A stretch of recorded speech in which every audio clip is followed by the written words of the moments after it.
ticket for the MPL Playgrounds. Pero ito na, narinig na natin at sumisigaw na rin ang mga kasama nating super fans. So this is another draft para sa ating dalawang kupunan. Game number 3 on the way. Kung sino mang manalo dito ay makakalamang na naman muli. Umabot na kasi tayo sa punto na napantay na naman ang ating mga grand finalists. And looking at the bands, katulad na lamang ng sinabi ni Coach Dexter kanina, ay hindi na ata makakalusot kay Coach. Why not ang Mathilda na ito? Pero katulad na lamang nung Mathilda, itong Fanny ay hindi na naman makakalusot sa ating banning phase. Parang ayaw ngayon, masyado ng mga coaches natin is yung somehow disruptive pagdating doon sa pinaka-tempo ng game. Kasi Mathilda ganoon na pwede kasi magpabilis when in fact pwede na sana makasecure ng kill. Same goes with Fanny, biglang dumating. Very consistent din that we won't be seeing Lucas onto this game. I won't be surprised kung makikita natin na iban dito si Chip para sa laban natin. Kasi yun din yung mga biglang teleports or even Louie. Baka mabandit kasi nakita na nga natin yung kayang gawin ng isang Louie. Yung Super Prince Louie kanina with the game-winning play. Napaka-timely ng diversion na yun. Ngayon na patapos na ang ating banning phase. Sir Midnight, naririnig niyo po ba kami, Sir Midnight? Rinig kita 24/7, huwag kang mag-alala, Sir Womi. Maraming salamat, Sir Midnight. Nakita na natin yung mga adjustments from games 1 and 2. May bago kayang lalabas ngayong game number 3? I think sa first phase, baka wala kasi may trade na naman ng Harit, Joy, and Baksha. This is a big threat from TLPH. This is them telling na, okay, tinanggan nyo yung Mathilda, bumalik tayo sa mga normal exchange.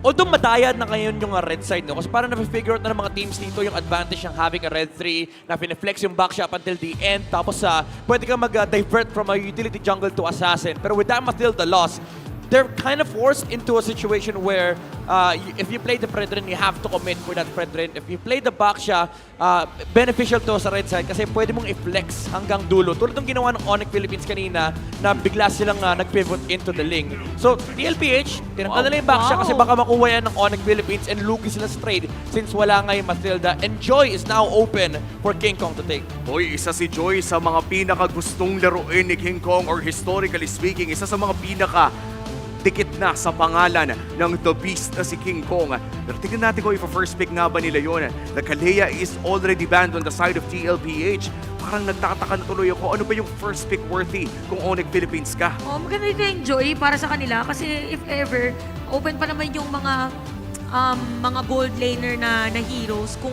i-trade kasi nila yung Harith, ganun din naman yung makukuha yung Granger. Ayan, kinuha nga nila si Harith. Ang aga. Ang aga ng Harith kasi we don't normally see this na.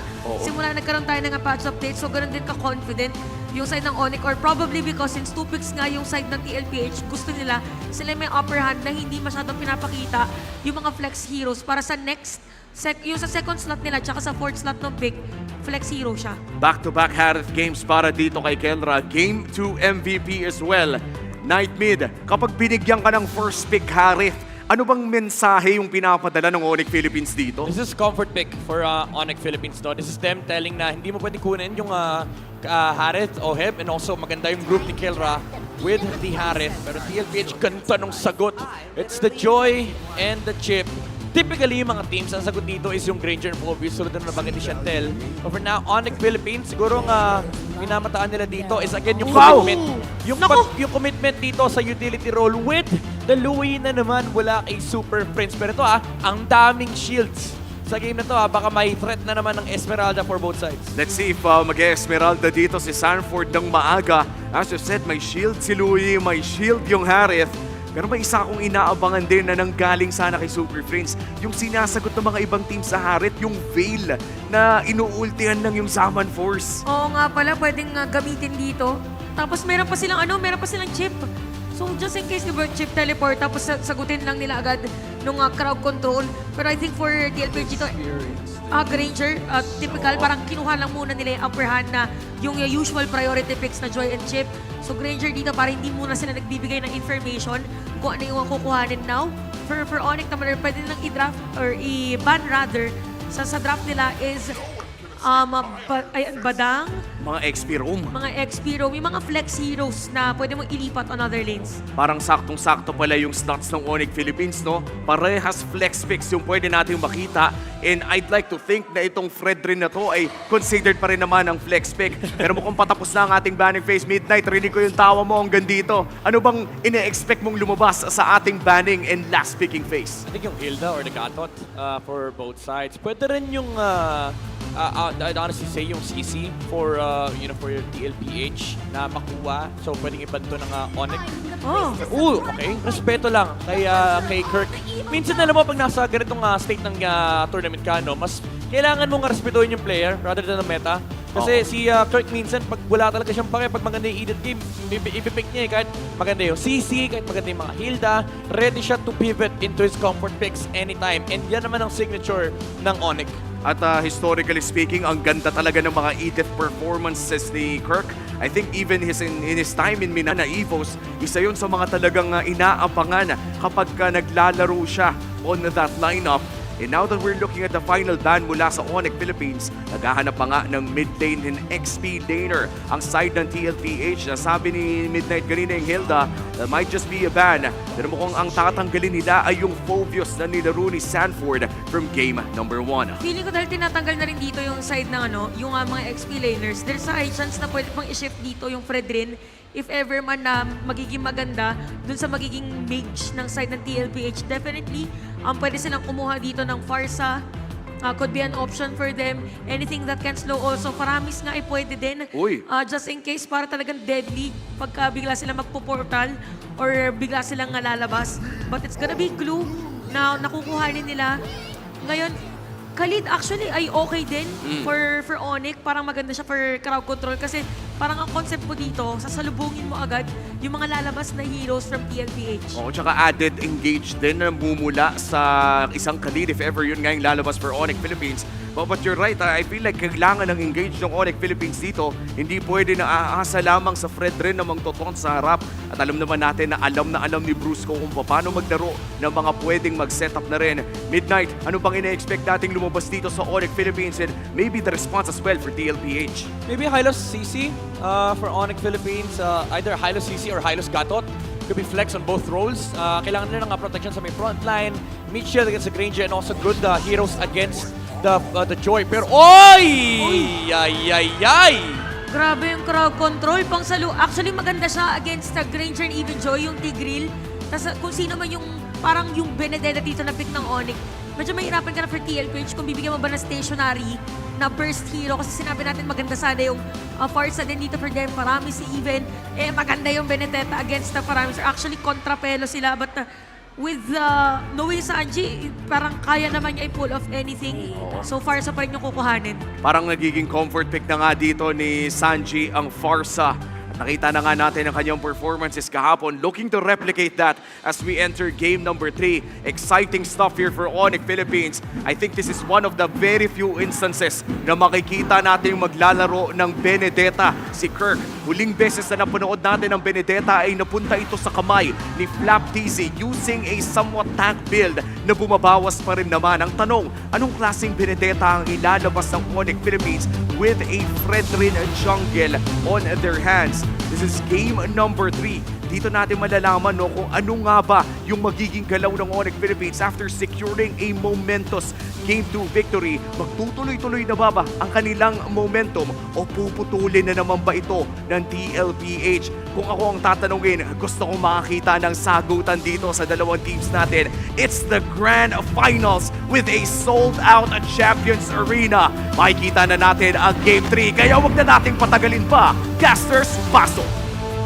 Ito na ang kasunod na kabanata ng alamat na naisusulat na Game number 3. Ito ang kwenta ng pinakamalalakas sa Pilipinas. Ang hirap pala maging immortal no? Ang dami mong pagdadaanan.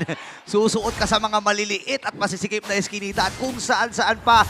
Ngayon ay tutungo na tayo sa game number 3 na talagang nakapaglabas ng mga panibago dito, Onyx. Sabi mo nga, marami tayong muli makikita dito katulad ng Benedetta para naman kay Kirk ngayong Grand Finals. Yep, ang yung recipe dito ng Onyx matagal na nating hindi nakita. Yung ganyang lineup, nakita ko yan 2022 pa.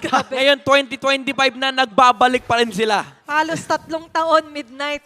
At ngayon, para sa Onyx, ano nga bang recipe yung niluluto nila laban sa TLPH? Yun na ata yun yung mga surprise na attack mula Eh, dito chef. kay Brusco habang si Kirk Oo. ay nandito na rin kagad. Ito yung maganda sa Benedetta no? Lagi mo makikita kung saan man dahil napakabilis kumilos Oo. nito. Si Edward yung nagpauso nito eh. Siya nagpasimuno ng Benedetta, nagpupunta ng mid para manggulo. And ganun yung plano ng Onyx dito para masagot yung tanong ni Athena. Oh, yun. Aggression sa early game. Recipe laban sa chef nga dito ng TLPH. At balik nga tayo doon na sinasabi nga natin, nasasanay tayo kay Edward na ganun ka-aggressive. Pero this is Kirk that we're talking about, di ba? Oo.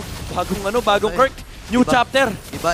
Ibang era na to ni Kirk, no? Nasanay tayo puro mga edit. Puro Yung- tagastan eh. Puro tagastan, no? Parang Upunat. additional na pang frontline. Pero kasi si King Kong naka-Fred rin eh. Oo, So kumbaga- kailangan nila ng damage. Kumbaga, saluhan, nag-susupplement sa isa, nagko-complement sa isa't isa. Kailangan. Guskong! Hoy, wait na nga, pumasok. Tyrant's Revenge and bouncing ball ay nabitawan na kagad ni Brusco. First turtle ay available. Pero ito na naman si Kirk, sumama na naman doon sa nilulutong party Ayan. dito ng Onyx. Kung usapang early game naman tayo dito, Midnight, sino nga bang tunay nakakalabang onto the paper? At sa malakas yung early game ng Onyx since yung Joy hindi ganun kadali basta for him to actually join the team fight kasi may Fred rin eh. Oh, Wait na, magdidesisyon Tulad na yan. sila. Si Kirk, papasok doon. Ito find ball na ilatag. Uy! Atras muna si Kirk, pero may ipit ata. King Kong na ilapag yung operation shot. Pero buhay pa rin yung Pagong. At si Carlito, ang batang kambing. Ang kukuha nun kasama pa si King Kong. Hindi tumama yung Precious Wrath ni King Kong. Ang laki sana nung headbar, ang laki nung stacks niya pero Yeah. nakailag yung TLPH. Well, nahagip si Sanford pero nakashampoo kasi siya pabalik eh. di ba? Sinabi mo nga maghihirapan yung Joy. Pero pag may kasama, kaya naman pala. Oo, kumbaga si Sanford dito, binigyan ng spasyo si Carl TZ makapaglaro. Although tinamaan din naman si Carl TZ nung energy eruption, pero ang laking disruption nung ginagawa nung glue. And ito yung kinagandaan sa glue ngayon na yung ultimate niya napakadaling i-stack Yeah. compared sa lumang glue. So mas malaki yung effect ni Sanford in the early stages of the game kasi guarantee halos dito yung pang-disrupt Yeah. niya sa kalaban nilang jungler. It's all about the supercharged na pag-clear ng mga pwedeng maging imminent threat nga doon kay Carl TZ. Pero Burrito, going back naman dito, kanina marami nagsasabi kahit ano naman gamitin ni Sanji, gani. Yun nga eh, tinan mo gana din. Yung mainit. pokes na yun. Masyadong mainit si Sanji at si Super Prince. Kung iisipin mo, halos parehas din sila ng hero pool. No? May mga Selena, may mga Louie, may mga Parsa. And talagang nakikita natin kung gaano ka-espesyal itong dalawang mid laner na to. Yeah, yung mga plays na laging available sa kanila, sila ang dalawa yung pinakamainit ang dugo sa mid lane. Alam mo, si Sanji at si Super Prince, pag nakakita ng mga gold laner sa mid lane, bad trip sila eh. Ah. Sila yung mga type ng bench na kunwari dumaan yung gold lane na kalaban, binubuhusan ng ulti. Ba't andito to? Parang Oh, ganun. akin to, lane ko to, malis Sa ka dyan. akin na yan eh. Pero ngayon, diversion play. Oy. Oy! Oy, naku, Sinulog nasa likod Sanji. na. Oh my gosh! Di ka na siya makatakas doon Oh with the my wings God. by wings. Buti na lang naabutan pa ni Kelra. Na-predict. Na-predict. Sabi ng Onyx, nasa kabila yung Parsa. Uultihan tayo niyan. Promise ko sa'yo, uultihan. Sabi ni Prince, kasi kung ako yung Parsa, ganyan yung gagawin ko eh. Siyempre, pag may promise na yung sentence, maniniwala ka Oo, talaga. nag-promise yun eh. Nag-promise Diba? eh. Nag-pinky promise. Yun ang mahirap doon. And ang Onyx Philippines ngayon na kahit papano, nakahabol doon sa kalamangan na nakuha ng TLPH in terms of gold. But still, kung sa gold ang titignan, may number pa rin yung TLPH. Pero Yeah. saan nga ba nanggagaling to Midnight? Yung farm pa rin, honestly, yung nakukuha dito ni Carl TZ kasi kanina pa siya nag-ahat ng trade. And si King Kong, yan naman ang trade nature ng utility jungle versus assassin. No? Kapag pantay yung early game, nakakaharap ng additional farm yung mga assassins. Wait lang, additional damage yan ang ibibigay ni Sanji dito. Kirk, kalahati yung kanyang buhay. Naku, critical! At si Sanford ang babawi at kukuha ng kill sa may transition sa Pagong. Ganda nung binibait ng TLPH yung Fred rin. Kasi naghabol si King Kong, napunta sila sa maling pwesto. Yeah. And doon umabot yung shortcut ni JP. And ngayon, nalalaro nila yung mapa. Ang laki nung macro advantage ng TLPH. Big movements here para Oy, sa oy, oy, TLPH. tap. Pero top lane, 1v1. May 1v1 na nagaganap! Oh! And kill na, ladies and gentlemen! Pinatumpa si Oheb! Anime battle. Alam mo, ito yung mga gold lane na masarap panoorin. Taon-taon hindi nawawala. Laging may 1v1. Lagi. Kung Lagi. pwede lang hatiin yung screen, Kaya nga isang eh. screen nandun lang sa kanila. Kung pwede lang may dedicated Oheb Kelra camera eh. But still, nakita nga natin malaking advantage for Kelran ngayon. Kasama, it's going to be a turtle take para sa Onyx Philippines. Ayun, kahit pa paano, no, damage control, mapapaliit nila ng bahagya yung kalamangan dito ng CLPH. Pero gustong-gusto ni Carl TC yung nangyari. Una, wala pa nakakahawak sa kanya, di pa siya narikin. Tapos tuloy-tuloy lang yung farm. Oo, kasi yung timing ng TLPH ito, mamaya pa. Yeah. Kung maga sa perspective nila, okay, sige, madedali ng konti yung Sky Pierce ni Oheb. As long as nape-prevent nila yung Onyx na gumawa ng mga aggressive plays, hindi sila basta-basta nakakuha ng invades against Carl TZ, they're gonna be fine with that. Kasi yung late game power spike nila ay mataas. Pero they have to take note na hindi rin sila pwede magsaya dahil for TLPH, pwede pa rin silang sorpresahin ng mga diversion plays ni Super Prince tulad ng nangyari kay Sanji kanina. Tama. Kanina binanggit din natin na sobrang huge nung mapa para dito kay JP kasi nga naka-chip. Pero sinabi mo nga na highlight din dito si Super Prince. Yep. Ganun din yung i-expect natin, mga sorpresa. Oo, talagang bulagaan sila dito. Yung pag di mo nakita, di ka pwede magpakita. Kasi sobrang importante nung info dito. Lalo for TLPH kasi kailangan nila hanapin yung mga diversion. Pero when it comes to the macro play, pwede kasi nilang laruin yung side lane since meron silang chip. So there is that advantage for their lineup. At katulad na sinabi natin, mamaya pa talaga yung sinasabi natin, power spike para sa TLPH. Pero kung ano naman yung conditions para mapagana yun, ano nga ba, Midnight? Yung talaga, yung farm on Carl TZ. And also, yung maiwasan na ma-chain CC mula dito kay King Kong and Brusco. Kasi ito ring dalawang to, no? Yung Frederick at Kufra. Ito yung pag nadikitan ka, pwede ka na matulog muna, magtibla ka ng kape, kain ka.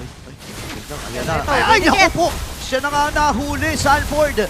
Nagulat lang kasi kompleto na kagad ang Sanji, super fab. nalapitan! Sanji ngayon, wings by wings, makatakas. Gamit din yung kanyang Purify. Carl At TZ. ngayon ay si Carl TZ ang magiging target. Wait lang, si Kera namatay din! Mulakas kay Carl TZ. Kurt! Si Kurt kumahabol. Andun yung kanyang mga dash. And si King Kong sasalubungin dahil dispersion rotation. Kung sino ay gagamitin, King Kong dito yung mahabol. Pero doon na si Sanji with those pokes.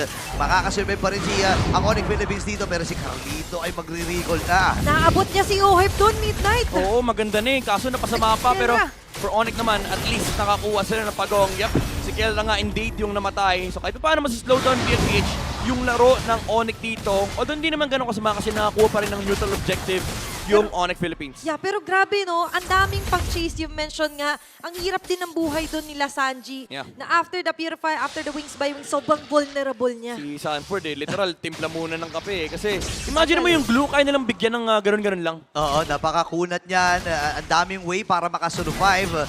And yun yung nakakatakot na parte, no? Para dito sa Team Liquid Philippines. Ibig sabihin, kailangan nilang kalkulahin kung ano man yung mga team fight at piliin kung ano man yung mga team fight na kanilang lalabanan. Tsaka sobrang daming cheese moves din sa Onyx kasi dati, nakita ko to one time lang, pero yung diversion with the Kufra, pwede mong ipadala yung lipad. Ay, At grabe Nung, timing nun, ha? Tyrant's Ratio. Superman talaga yun. 'Di ba? Pero instead, nakikita naman natin para sa TLPH, hindi pa naman nangyayari yun. So hanggat maaari, hanggat di pa na nga nangyayari yun, kailangan ng magandang plataforma, magandang blueprint. And with that, katulad yung sinabi natin, find an answer kasi kahit si Sanford di niya na kinakaya eh. Oh, lambot Kasi yung, actually, hindi naman sa malambot, makunat siya.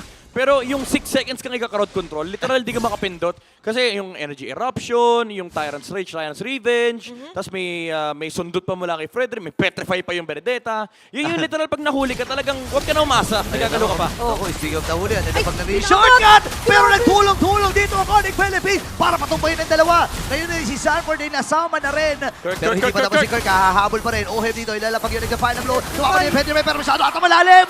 And Oheb, ladies and gentlemen, ay nakasurvive sa onslaught na ginagawa ng Super Oy! Medyo kinikilig. Kinilig ako. May humiyaw sa gilid ko eh. Narinig ko may tumitiling audience eh. Kahit si Oheb doon, parang nagtaasa ng balahibo. Sabi niya, parang may nararamdaman ako nag-diversion dyan. Grabe si Prince, so pinagpaplanuhan niya kagad. Pero alam mo, si Sanford dito, message niya kay Kirk, same vibes. Same Ginanyan vibes. ako ni Dominic Kite eh. Naalala ko yan eh. Pero we have to talk about that magandang layer for Onyx Philippines, di ba? After the diversion, si King Kong with the energy eruption in the taunts. Yeah, yung ano talaga, yung crowd control. Buti nga nakapag-flicker pa si Sanford eh. Oo. Kumbaga nabigyan siya ng enough window na makatakas. Kaso ang problema, hinabo siya ng Fred rin. And also, one thing na kailangan na-cover ng TLPH dito is yung backline assassination ni Kirk. Kasi naka-damage Pene yung Benedetta dito ni Kirk. No? May Malefic Roar, may Hunter Strike.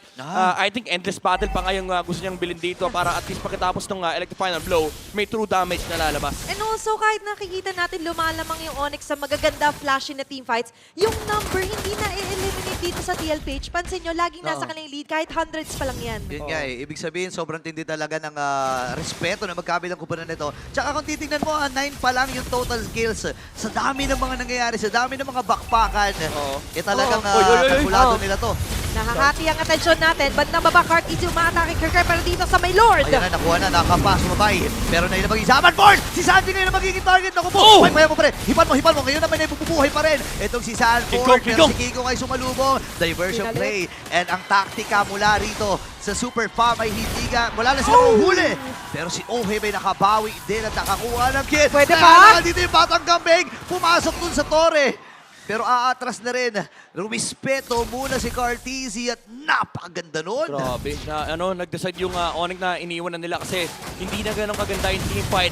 Maganda sana yung attempt dito ng Onyx Philippines. By the way, commendable yung talon ni Brusco dito. No? Ayun, no? Hinarangan niya yung chip tapos nag-bouncing ball doon sa portal para if ever man pagpasok ni Cartesi, hindi siya makakadash Oo. papunta na sa Lord. Pero nagamit din kasi yung electrifying beats sa may bottom lane. And nung nakuha na ng Onyx dito yung Lord, nilaro na nila yung discipline game, lumabas na kaagad si Kelra. And all in all, nakita rin natin na finally popping off those damages dito si Ohype. So kahit paano nagkakastacks na Yes. yung Skypiercer niya. Oh, yun yung threat no? No. For Onyx Philippines. You have all these plays available in your arsenal. Pero TLPH, ang hawak naman nila dito is yung damage, yung threat na kapag pinasok sila ni Cartesi, mahihirapan sila labanan yung Joy. Kasi si King Kong, yung attention niya nasa frontline eh. Ang dami niyang kailangan na sabihin natin responsibility na gampanan dito. And objective, of course, is to somehow negate yung damage. Kasi nga sabi natin si Kirk, nag-iba yung role niya ngayon. Yep. And makikita natin ngayon ang Onyx Philippines, medyo kinakalmahan din at binabagalan yung mga paggalaw. Pero merong diversion play na pinaplano dun sa Pixel! Grabe naman itong diversion play ni siya lang. Naka-ready na, no?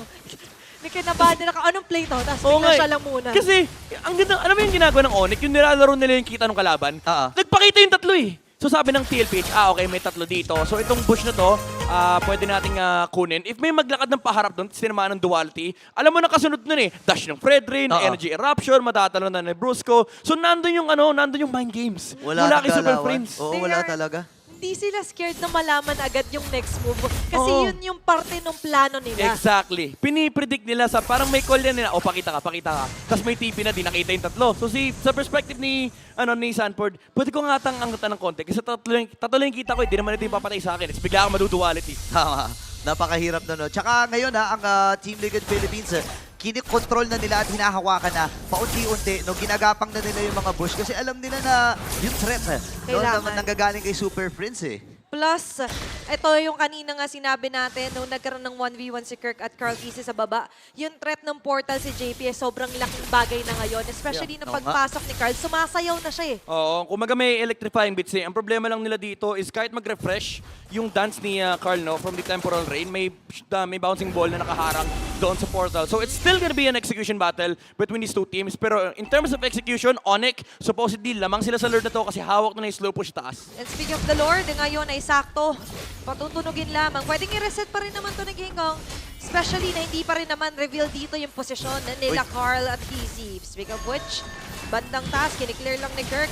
Nakabantabay tayo sa pwede maging diversion or portal play dito para sa magkabilang kupunan. Si Ohe po, tamang seal to. Binabaril niya yung... Ayan na naman. May 1v1! Oh my JB, goodness. JB! Patay ata dito. May diversion play pa sila nagagawin. Wait lamang. Pero kukontrol muna at mag-clear sa top lane ito si Carl TC. Hinahanap ni King Kong kung nasan si JP at di yung nila ilan alam. sa mga miyembro dito ng Team Liquid Philippines. So, okay, nasilip na. Nagkakitaan na, pero hawak pa rin ni Sanford yung Lord. Grabe no, pumart 2 pa doon si Carl Easy. And with that, nag-succeed pa siya. Oo. Pero balik tayo dito, yung attention natin nasa Lord. Portal! JP, ayan, portal! Okay, lumayo muna si Brusco. Andun na rin yung pagpasok ni Carl Tizzy. Bawasan ang buhay ni Brusco. Sa baba. Pauwiin ba? Hindi, inalagay dito sa may gilid. Si Super Prince! Alito yung dispersion rotation, pero ang pinupunti ni ata si Kelra. Nakapo, delikado si Kelra, ladies and gentlemen! Nakakuha ng kill ang Team Liquid Philippines at yung crucial hero pa from Onyx at matagumpayan Lord para si Cavalry. Napakaganda sana nung attempt ng Onyx Philippines. Kaso yung portal sa middle lane, yun yung una nila naging problema. May sagot naman mula kay Super Friends. Diversion sa ibaba. Kaso ang problema, hindi naman nila nasagot yung Joy. And also, naiwan si Kelra sa may middle lane and nagpalit ng focus. Yung Liquid, mas importante sa kanila na mapatay yung Harith. At ang ganda nung execution, by the way, no, na sinimulan niya kay Kirk and then sumunod si Kelra and all of that in a span of what? Almost 2 minutes game time onto the Lord. Tapos hindi pa rin napapatay at naaabot. Walang answer sa Joy ni Carl. Oo, mainit yung dugo ng TLPH, yung mga letrang K. Kanina pa eh, si Kirk at si Kelra. Si King ko kasi naka-pred rin eh. Oo. Mahirap patayin eh. So, yung choice nila, yung dalawa na lang. Kaya ngayon, depensa muna ang Sonic. TLP having the upper hand. Even a gold lead is onto their side. 6-9 ang ating kill score. Pero JP pwede magtawag. Bubble pa, Hoy! tinawag kay Brusco! Paul, pero masyado ata malalim! Ayun At lang! doon yung setup mula kay Brusco. Diversion play, ipapadala ata dito yung dalawang miyembro mula sa Onyx Philippines. Atrasan muna ang Team Liquid. Grabe yung Depensa lang. setup! Yun yung sinasabi natin kanina, yung counter set na pwede manggaling kay Brusco. Ang layo ng pinanggalingan. Hindi, for sure, hindi nakita ng Liquid saan galing yung Kufra kanina. Oo. Hindi pa nga nag-flicker eh. Oo. Pero saktong-sakto, pagkalabas ng portal, pag-dash ni Carl Tizzy, may Ayan. sumalubong na Tyrant's Revenge. Yan, no? Nangyari na nga yung sinasabi natin na pwedeng play. At real time, looking at Nakita our pala. instant replay. Ito, Ayun, oh. yung pagtalon niya, Baga. dalawa. Tapos yakap. Paano ka gagalaw? Pero ang hirap din kasi nun, yung galing ka sa ibang screen. Oo. Yung bigla pagpasok mo, syempre di mo naman makikita yung Kufra basta-basta. Agad. Oo. Diba? At doon naman nakapitalize ng Onyx yung surpresa nila. Oo. Yup, diversion dito. Onyx surprise ha. May sorpresa na naman sila na niluluto. Lalalim ba? Meron man tatawid. Nag-check na si Sanford. Amoy na. For 3-man recall. Antindi nun if ever man.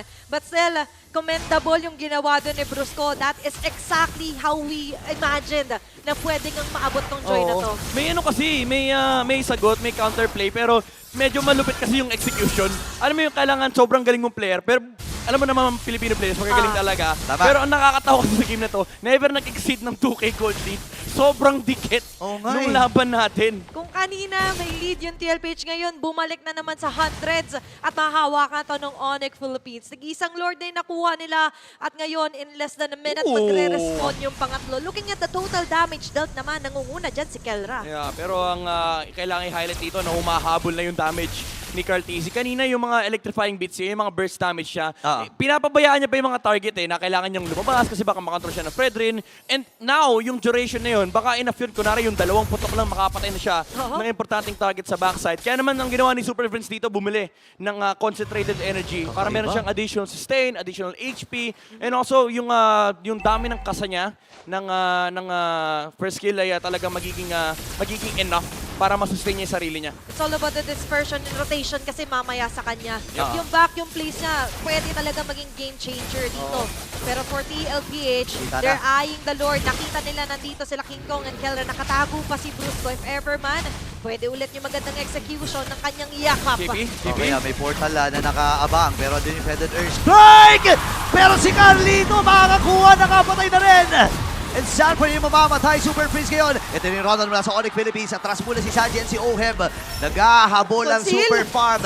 Andun yung Conceal. Nag-aabang din si Super Prince. Is this it? Papasang sila ng Torre. Is this Naku, it? tatlo ang namatay sa Team Liquid Philippines. Naku! Dalawa lang ang naatasan para dumipensa. Brusco at ang buko muna ng Onyx. Okay. Medyo pipigilan muna nila dahil yung mga minions ay mauubos at yung Lord ay nasa itaas. Pero grabe, 3 para sa isa. Pero nakakuha man ng Lord dito si Carl Tizzy. Medyo heavy yung trade-off na yun. Hindi lang na-retry ni King Kong, pero yung idea ng Onyx, ito na naman, yung classic Onyx playstyle, yung Lord turn, yung gusto nila na pumatay na lang ng heroes dito laban sa TLPH kasi nakapokus sila Carl Tizzy, nakunin yung Lord, medyo hindi ganun kaganda yung pwesto kasi nakaset up din naman si Brusco and ang ganda rin ng energy eruption under the portal of the chip. Yun nga lang, nakuha nila yung tower sa may middle lane pero nag-spawn kagad yung Lord. yun talaga yung pinaka-highlight na nakikita natin. Oo, sige, sa inyo na yung Lord. Pero multiple kills naman. Ay, hefty bounty yung makukuha doon ng Onyx. Oo, parang sila pa nga lumamang. Tingnan mo, kanina 300, 400 lang yan. Ngayon, 1.5k na in terms of economy. Ngayon, kasama pa rin nila yung Lord sa itaas, ha? Okay, ngayon, mamarcha ng konti ang TLPH. Pero sobrang ingat na nila ngayon kasi Kuna to. madalas nagbabackfire na pala yung porta nila. Conceal play, kalasan mo ng JP! JP. Okay, nalubag yung portal. Pasok na rin kagad yung mga miyembro dito na Team Liquid Pyramids. Pero nag-uuntungan with the dispersion rotation. Pero si Quirk, ano sa likuran? Si Sanford ay may ipin din. Focus lang muna sila dun sa Lord. At trasan ng Team Liquid Philippines. Pero pinag-normal hits dito ni Kirk. Ngayon naman ay nandun yung mga dash. Diversion Super play. Prince. Sino kanilang hinahanap? Nakapatay na si Kirk. Sanji! Pero di pa matatapos ang laban na ito. Kasi si Sanji ang mamamatay. Onyx Philippines. Diretso lang. That might be it. That might be it. Kung hindi makakat yung wave sa may mid, sinasamahan Hala. ng Onyx Philippines, hindi pinapauwi si Carteezy. Grabe. May set si Brusco, may immortality, may ulti yung Kufra. Baby Kicks duo na lang ang matitira. At hahabol ng pili dito si Caltisi para dumipet sa Ohe Montre base. Okay. Onyx is doing it! Kailangan nila maghawak ang kamay. Pero ang Onyx Philippines hindi nalilingon pa. Kasi game number 3 ay mapupunta sa kanila. 2-1! Onyx Philippines taking game number 3! Sobrang lupit ng pwesto ni Kirk.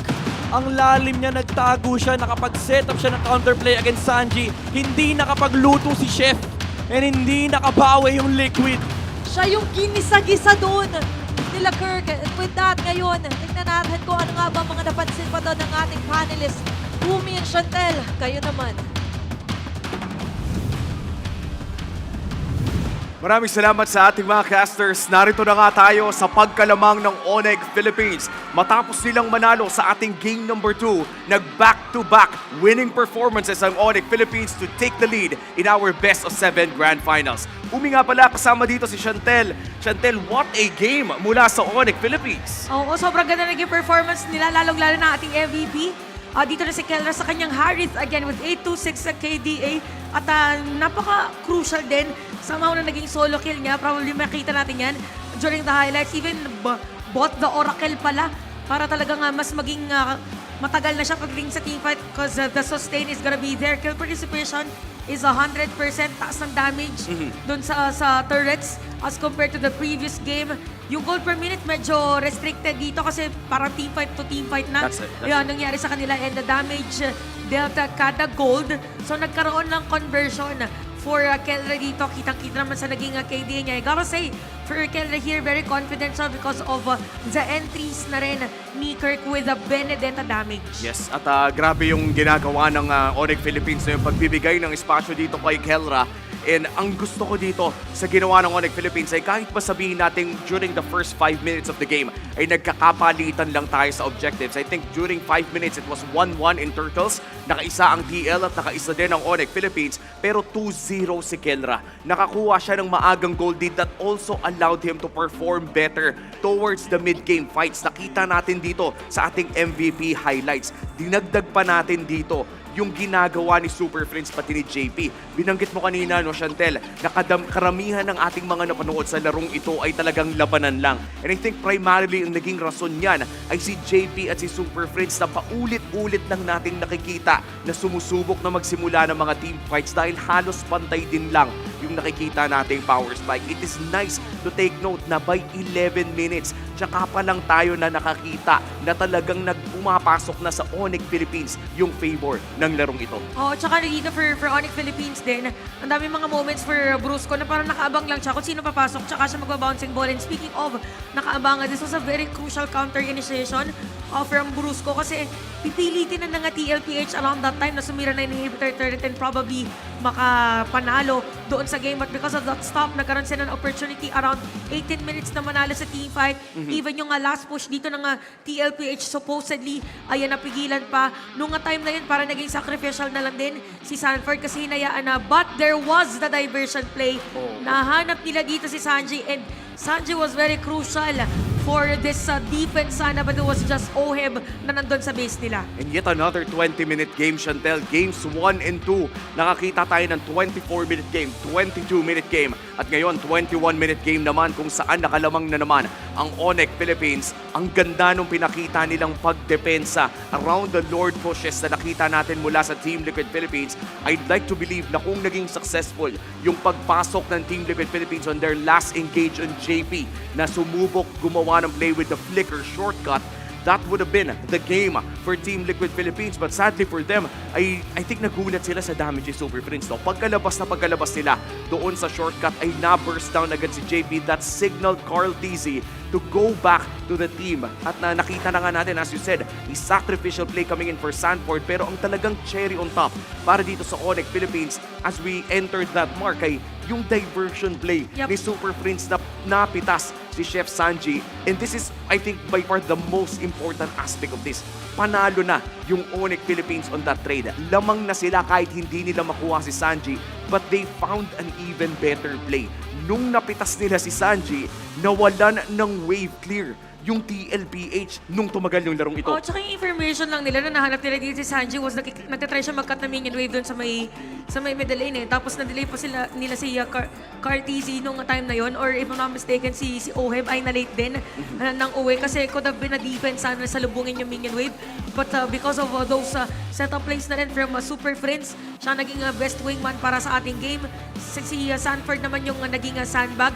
And we have to take note for the itemization, pag-usapan natin yan later on, that even though there was some magic defenses from the players, hindi kinayang damage kasi meron pang magic damager which is also our BPI Reach guy na si Kelra. Ang ganda na naging performance dito ni Kelra. Back-to-back MVPs para sa kanya. And this time also the BPI Rich guy. Similar to all of the gold laners, alam naman natin na majority ng kanyang pera ay manggagaling talaga sa mga minions. Pero ang interesting para sa akin dito ay ang taas ng passive Oo gold nga. ata na nakuha ni Kelra para sa larong ito. At nakita na rin natin kung paano nga ba niya na-convert ito patungo sa kanilang pagkapanalo. Pakiramdam ko yung Harith ni Kelra entering the next few games of this series ay baka hindi na natin makita. Kaya enjoyin muna natin ang ating key moments and items. So for our game na nangyari ngayon, nakita na natin mahaba ulit yung naging laban. And it was 21 minutes, pero napakaliit lang nung pinaka naging lead for both our teams. And actually, it was the TLPH early parts of the game. Pero kasi what's very crucial para dito sa Onyx Philippines is that hindi siya lumawak. Kasi diba, ayan na, napakaliit lang nung pinaka naging difference nila sa gold. And kung papansin mo, first turtle was TLPH, nagkaroon ng trade. Even second turtle, napunta naman sa Onyx. And even third turtle, napunta dito sa Onyx. So, for short, para dito sa ating naging laban, it was a mixture of, it was like a tug of war for both teams. It just so happened that for Onyx Philippines dito, they had better trades pagdating doon sa may sides. Kasi ang nangyari was, yung sa lineup ng Onyx Philippines, they had Benedetta na damager mo, di ba? So yung mga normally, yung mga nakukuha na mga other objective was from the split push of Kurt kasi lagi niya na-flow yung minion wave. And because of that, parang nagkaroon ng opportunity dito yung Onyx na naka-front lagi yung Fredrin. And you also have Kelra as part of the team fight. So because of that, TLPH dito, they weren't able to somehow leave Onyx Philippines doon sa lead na meron sila, or doon man sa pwede nila maging advantage against Onyx Philippines with the current objective or current lineup that they had. So TLPH, all in all, maganda na nagkaroon sila dito ng joy sa kanilang lineup kasi it could have been Onyx talaga na lumamang doon sa pinaka-game, but because of the farming prowess din ng Joy, it was a lot easier for them to somehow had that opportunity na medyo